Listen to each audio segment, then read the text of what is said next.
حکیم سنایی یکی از مرکزهای بزرگ تجارتی در شهر کابل است. در یک مغازه آن لباس تاجیکی می فروشند.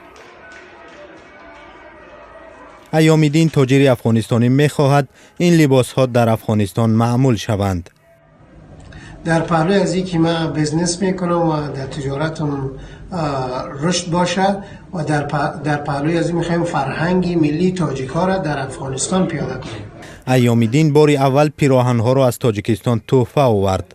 خوش پذیرفتند. این لباس‌ها را بیشتر مردمای بدخشان، مردمای هزارجات و مردمای ازبک میخرند. زنان افغانستانی میگویند این لباس‌ها را در مراسم خاص خانوادگی به بر میکنند.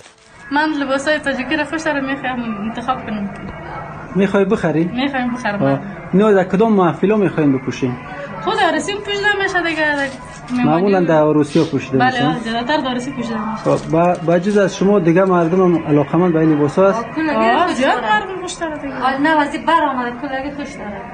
ایامیدین میگوید دو بار از تاجیکستان لباس ملی آورد. چون این به نظر میرسد که سفرهای او از این به بعد بیشتر میشوند چون خریدارانش بیشتر شدند.